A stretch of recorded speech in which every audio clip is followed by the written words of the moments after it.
Olá, bom, hoje então a gente dá continuidade ao nosso projeto de leitura literária da Bíblia e hoje a gente conversa então sobre Sabedoria ou Sabedoria de Salomão. Este é um livro deuterocanônico e os deuterocanônicos são aqueles livros que estão na Bíblia católica, mas não estão nas Bíblias protestantes, por exemplo. Como a nossa intenção aqui é de termos contato da forma mais abrangente possível com as Escrituras, e lembre-se de que nós estamos fazendo a leitura literária da Bíblia, tá? Para que nós conheçamos aí as histórias e as referências também, então. Quanto mais completa for a nossa leitura, melhor. Então, se você não leu Sabedoria, pulou por algum motivo, talvez este vídeo aqui te deixe com vontade, né, de ler também, vai ser bacana. Então, este aqui é mais um daqueles livros que muitos estudiosos atribuem a Salomão, enquanto outros estudiosos acreditam ter sido escrito aí por autores judeus ou um autor só, enfim, não dá para saber hoje em dia com certeza, certo? Mas então, este livro teria sido escrito em Alexandria, em algum momento lá pelo século I a.C. E aí, na ordem cronológica certinha, este aqui teria sido o último livro do Antigo Testamento a ser escrito. E aí, para estes estudiosos, o Salomão entra aqui neste livro apenas como um narrador criado pelo próprio autor. E bem, este aqui é mais um daqueles livros com ensinamentos para a vida mesmo. É um dos livros sapienciais, mas ele tem como foco, talvez, uma busca pela sabedoria que leva à justiça, que por sua vez proporciona a segurança para que nós possamos viver uma vida justa, satisfatória e, sei lá, até mesmo feliz. Então, ó, perceba aí o caminho que é feito, hein? Nós temos ali a sabedoria, depois nós temos a justiça e depois nós temos a vida justa. Para você aí que gosta de acompanhar as coincidências deste canal, no domingo passado a gente conversou sobre uma tragédia grega chamada Oréstia, escrita por Ésquilo cerca de 5 séculos antes de Cristo. E aquela trilogia de peças, na verdade, trata também deste mesmo assunto. Então, para você que ainda não viu o vídeo, só para você saber, num dado momento é preciso fazer justiça, só que aqueles personagens precisam recorrer à sabedoria primeiro. Vejam lá, também vou deixar links para vocês aqui em cima e na descrição do vídeo, vocês vão gostar bastante. Mas tá, de volta à Sabedoria de Salomão. Este livro aqui é composto por 19 capítulos, que a depender do grupo de estudiosos, pode bem ser dividido aí em 3 grandes partes. Então vamos começar do início. A primeira parte mesmo seria conhecida como escatologia. Essa é uma daquelas palavras que curiosamente tem 2 significados assim bem, enfim, chequem aí o dicionário de vocês. Bem, em se tratando de teologia, escatologia é aquela doutrina que trata ali do destino final do homem, né, de todos nós, não é mesmo? E também do fim do mundo. Então, nestes primeiros capítulos do livro, você tem conselhos sobre justiça, voltado para governantes, hein? Veja bem. O livro já começa assim, ó. Amai a justiça, vós que governais a terra. Pensai corretamente do Senhor e buscai-o de coração inteiro. Este iniciozinho do livro, gente, Amai a justiça, aparece lá no Paraíso de Dante, na Divina Comédia. Quando ele entra no paraíso, ele é recebido pelas almas do paraíso, vou dizer assim, que estão ali meio que escrevendo esses dizeres. Da mesma forma como ele entra ali no inferno e tem escrito ali na porta, abandonai toda a esperança ao entrar aqui. Bom, os dizeres do paraíso são amai a justiça. O livro começa com esses conselhos aí para o bom governante que vai amar a justiça, certo? Então você passa por essa introduçãozinha e aí você vai lendo ali sobre quem ou o que é a sabedoria e como ela se relaciona com o indivíduo e não o contrário. Isso é bem interessante aqui, ó. Por exemplo, a sabedoria não entra em alma maligna, nem habita em corpo devedor ao pecado. Mais pra frente, ó, a sabedoria é um espírito amigo dos homens que não deixa impune o linguarudo. Por isso, quem fala impiamente não tem escapatória, não poderá evitar a acusação da justiça. Isso aqui também é boa, ó. Porque um ouvido zeloso escuta tudo, e não lhe passam inadvertidos cochichos nem protestos. Vou ler só mais um trechinho, ó. Guardai-vos, portanto, os protestos inúteis, e abstende-vos da maledicência. Nada mais difícil na internet hoje em dia, né? Não há frase furtiva que caia no vazio. A boca caluniadora mata. E um detalhe curioso aqui deste livro é que você vai encontrar também alguns trechos que aparentemente contradizem o Eclesiastes. Eu vou dar um exemplo aqui para vocês, ó. Presta atenção no tom desse texto. Parece que ele está dando uma debochada do Eclesiastes, ó. Disseram entre si, raciocinando equivocamente: A vida é curta e triste, e irremediável a passagem final do homem, e não consta que alguém tenha regressado do abismo. Nascemos casualmente e logo passaremos como quem não existiu. Nossa respiração é fumaça, e o pensamento, uma chispa do coração que bate. Mais pra frente, olha só. Nossa vida é a passagem de uma sombra, e irreversível nosso fim. Está aplicado o lacre, não há retorno. Vem, vamos desfrutar dos bens presentes. Pelo que eu entendi desta passagem, me digam aí nos comentários se eu estou errada, tá? Vamos lá. Este narrador discorda de quem usa esses trechos específicos do Eclesiastes sobre tudo ser fumaça e a vida ser passageira e tudo mais, como, então não importa, né? Vamos lá, vamos pra Esbórnia, vamos aproveitar a vida, né? Já que amanhã eu não vou estar aqui mesmo, vamos lá aprontar, né? Então, mais pra frente aqui é dito o seguinte, ó. Vamos ver se é verdade o que diz, comprovando como é sua morte. Se esse justo é filho de Deus, este o auxiliará e o arrancará das mãos de seus inimigos. Nós o subteremos a tormentos impiedosos para apreciar sua paciência e comprovar sua têmpera. Nós o condenaremos à morte vergonhosa, pois diz que há quem olha por ele. E assim pensam e se enganam, porque a maldade deles os cega, não conhecem os segredos de Deus. Aí, no finalzinho é dito isso aqui, ó. Deus criou o homem para a imortalidade e o fez imagem de seu próprio ser. Mas a morte entrou no mundo pela inveja do diabo e os de seu partido passarão por ela. Aqui eu confesso que eu fiquei meio perdida. A morte não faz parte do processo humano? Faz parte da natureza e tudo mais? Como assim entrou no mundo pela inveja do diabo? Esta aqui, inclusive, é uma das pouquíssimas menções ao diabo pelas quais nós já passamos, hein? Talvez seja a primeira. Não, acho que o diabo já foi mencionado anteriormente.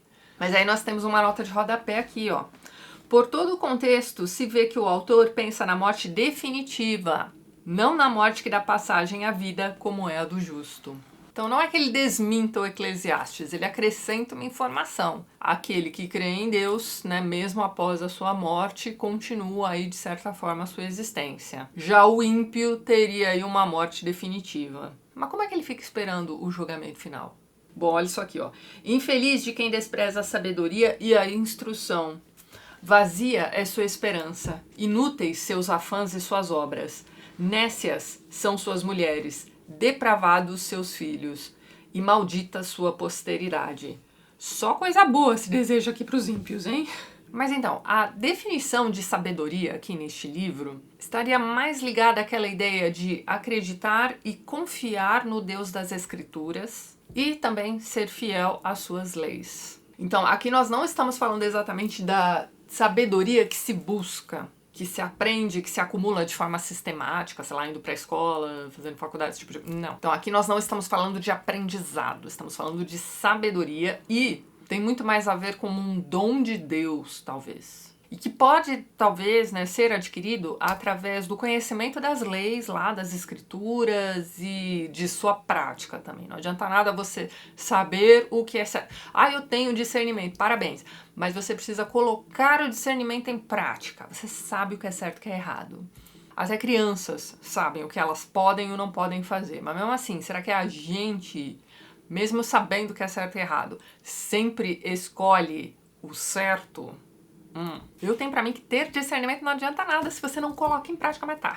Olha esse capítulo 4 aqui, ó. É melhor ser virtuoso, embora sem filhos. A virtude se perpetua na lembrança. Deus e os homens a conhecem. Você tá vendo? Ó, tá tudo bem não ter filhos. Próxima vez que vocês me perguntarem se eu tenho filhos, eu vou mandar essa aqui, olha só.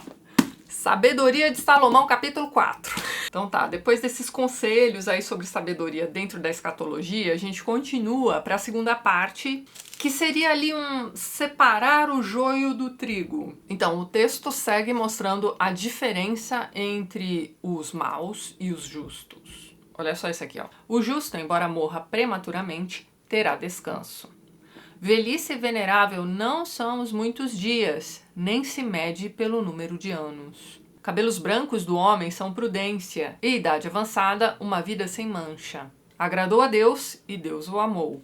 Vivia entre os pecadores, e Deus o levou. E o arrebatou para que a malícia não lhe pervertesse a consciência, para que a perfídia não seduzisse sua alma. O profeta Elias foi arrebatado, né? Acho que até esse momento esse foi o único personagem da Bíblia que foi arrebatado, né? Me digam aí se eu estou enganado, mas então. E os ímpios? Olha lá, eles o olharão com desprezo, mas o Senhor rirá deles, e se converterão em cadáver sem honra. Vergonha entre os mortos para sempre, pois os derrubará de ponta cabeça, sem deixá-los falar. Os sacudirá nos alicerces e os arrancará até o fim.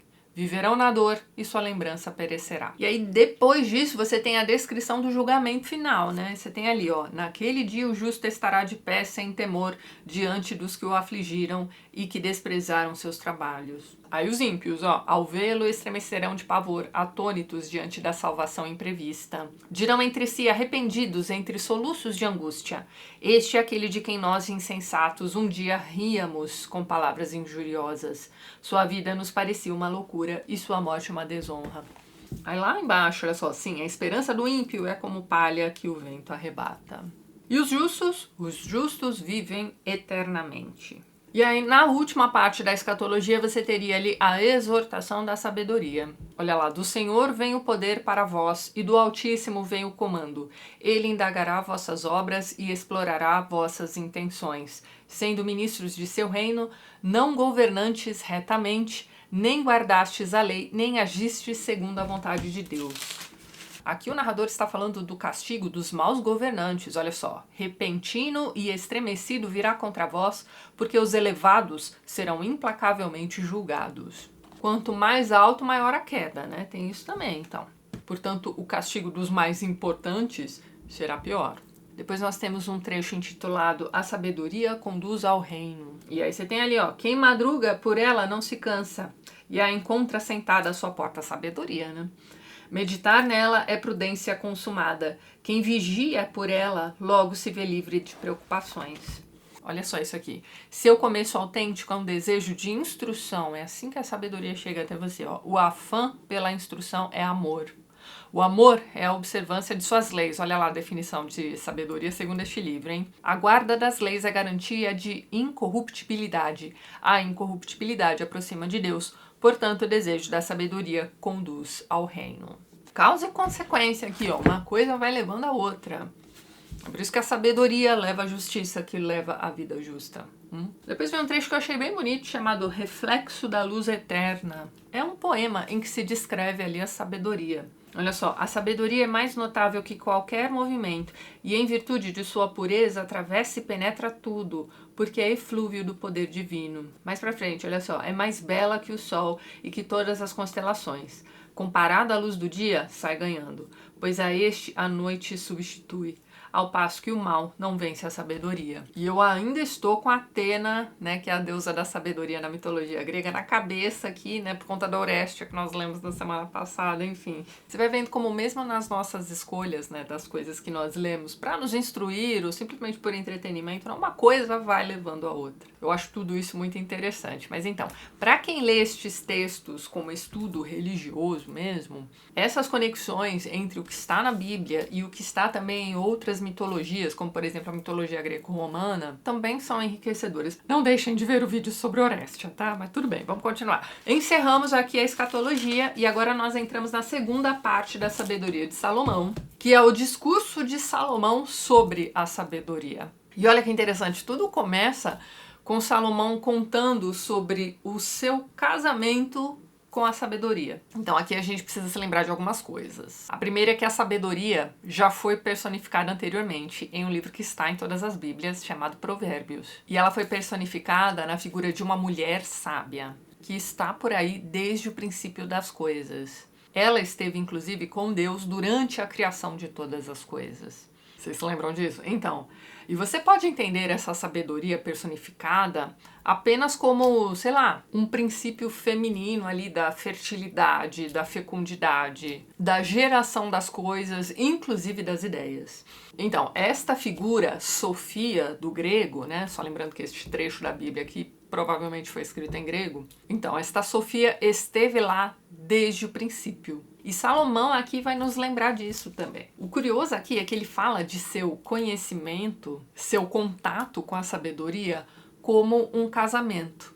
A Sofia também aqui neste trecho, em diversos momentos, vai ser personificada como uma mulher. E aqui a gente também se lembra de que Salomão foi o grande intelectual de seu tempo, né? Ele era o homem mais inteligente, né? O homem mais sábio de seu tempo. E como este rei sábio que ele era, ele também compartilha aquilo que ele aprendeu conosco, né? Então, assim, se a gente parar para pensar que este não é o primeiro livro cuja autoria é dedicada, né? Atribuída, na verdade, a Salomão, essa ideia fica um pouco mais clara. Mas então, quando ele diz que se casou com a sabedoria, a gente entende que houve afinidade, troca, comprometimento, intimidade e fecundidade. Então, a sabedoria é algo que você aprende, você internaliza e você passa adiante. Você tem que transmitir esse conhecimento que você está adquirindo. Mesmo porque, olha só, se você sabe de algo e não compartilha, aquilo ali morre com você. Porque você também é vapor, lembra disso. É preciso gerar algo, cultivar o jardim, né? Pra gente pegar aí uma imagem do Cântico dos Cânticos também, que foi nosso último livro. Então, no caso da sabedoria, você cultiva o seu jardim com a sabedoria que é sua por meio do casamento. Então, assim, é um comprometimento bem sério, né? E se a gente parar pra pensar que casamento, dentro destas tradições aqui, é sagrado, entenda aí a seriedade com que Salomão encarava a sabedoria. Então tá, depois desse discurso do Salomão sobre a sabedoria, sobre seu casamento e tudo mais, nós entramos na terceira e última parte aqui do livro da sabedoria de Salomão, que a gente talvez possa chamar de julgamentos históricos. Então primeiro você tem a sabedoria que salva o justo, depois você tem o julgamento da água, onde você tem de lembrar a travessia do Mar Vermelho. Então, os justos, né, o povo escolhido, está sendo guiado ali por Moisés e tudo mais, né? Enquanto os ímpios morrerão afogados ali no mar, né? Aqui a gente precisa relembrar Êxodo.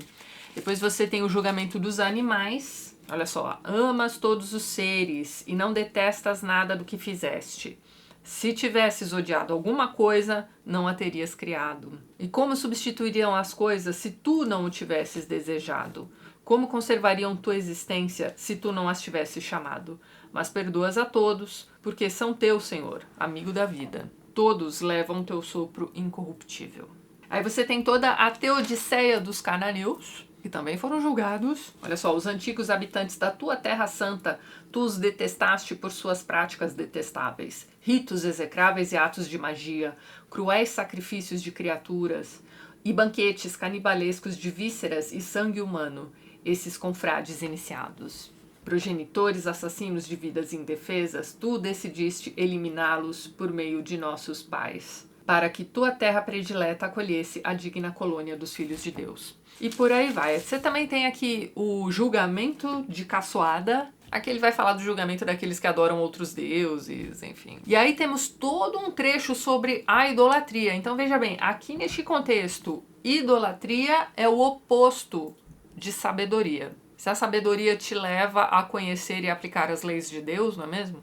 A idolatria seria uma caçoada. Bom, por exemplo, aqui nestes últimos capítulos tem um momento em que ele vai falar sobre ídolos de madeira. Então aqui fica bem claro como o narrador acha todo mundo que idolatra, né, esses ídolos feitos de madeira um bando de burro mesmo. Olha só isso aqui, ó. São os infelizes. Põe sua esperança em seres inertes, aqueles que chamaram deuses às obras de suas mãos humanas. Agora, sobre a origem da idolatria, você tem ali, ó, a infidelidade provém de projetar ídolos. E sua invenção trouxe a corrupção da vida. E a punição por idolatria, bem, nós temos ali, ó, será dupla, a condenação que cairá sobre eles, por pensarem mal de Deus, pendentes dos ídolos, e por jurarem contra a verdade e a justiça, desprezando a santidade. Porque não é o poder daqueles por quem se jura, é a justiça que se vinga dos pecadores, é ela que persegue sempre as transgressões dos injustos.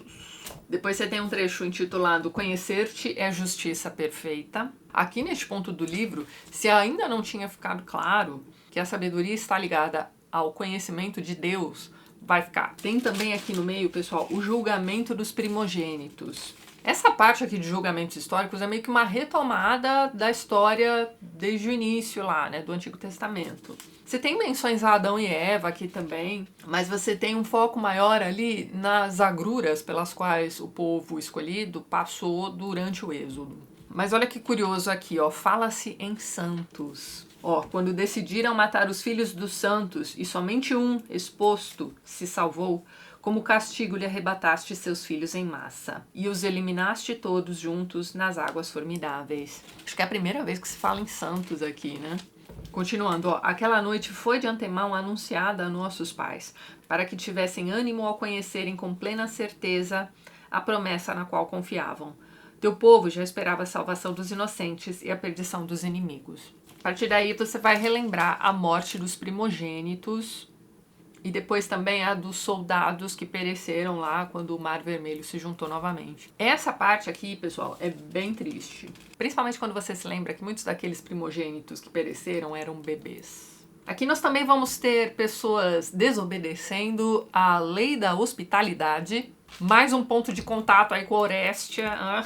Mas aqui se conta sobre pessoas que receberam mal esses estrangeiros vindos do Egito, né? Então, muitos desses estrangeiros foram mal recebidos aí depois da longa travessia de 40 anos. E foram, inclusive, escravizados. E aí nós temos todo um texto aqui contando pra gente como essas pessoas que escravizaram, né, o povo escolhido, foram castigados terrivelmente. Estes aqui só foram castigados porque eles escravizaram pessoas que fazem parte ali do povo escolhido. Mas a escravidão e o servilismo correm solto aqui ao longo de todas essas histórias. Enfim. Por fim, nós temos a metamorfose da criação. A gente acabou de vir aí de um texto pesado sobre a morte dos primogênitos, a escravização do povo de Deus, e era um negócio bem pesado mesmo. Mas aí, para compensar, nós temos um poema, que provavelmente era uma canção também, né? Mesmo porque fala-se de música aqui logo no comecinho, olha só. Os elementos da natureza intercambiavam suas propriedades, assim como as cordas mudam numa harpa o caráter da música, continuando o mesmo tom, como exatamente se pode deduzir à vista do que aconteceu. Então, aqui nós temos o autor deste poema comparando as primeiras criações de Deus lá no início de tudo com uma criação de uma música, né, com a composição de uma música. Eu achei isso aqui bem interessante porque me lembrou muito Silmarillion de Tolkien. Tolkien provavelmente leu Sabedoria de Salomão antes de criar ali dentro da sua própria mitologia a criação do mundo, né? Então Tolkien tem toda uma história lá da Gênese a partir da criação de uma música. Então tá, depois de toda aquela desgraceira que a gente relembrou ali nos últimos capítulos, né? Esse final é até leve. É isso então, pessoal. Encerramos aqui a Sabedoria de Salomão. O próximo livro que nós vamos comentar aqui no nosso projeto de leitura, na primeira sexta-feira de junho, dia 2 de junho, hein, pessoal? Será mais um livro deuterocanônico chamado Eclesiástico. Não confundir com Eclesiastes. Esse é um livro bem longuinho, hein, pessoal? Se eu fosse vocês, começaria aí já a ler um capítulo por dia. Talvez 2, porque este livro é realmente longuinho. E no dia 2 de junho a gente conversa aí sobre este próximo livro deuterocanônico. E é isso então, pessoal. Vou ficando por aqui, mas antes gostaria de mais uma vez agradecer a todos os apoiadores do canal. Vocês estão vendo os nomes deles aqui ao lado e na descrição do vídeo você também encontra os links para os perfis do pessoal que apoia o TLT e que também produz conteúdo sobre livros aqui no YouTube e no Instagram. Caso você queira se tornar um apoiador do canal também, já deixo aqui meu muito obrigada de coração. Dê uma olhadinha no primeiro link que eu vou deixar na descrição deste vídeo. E é isso então. A gente se vê nos próximos vídeos do canal. Um beijo grande e até mais.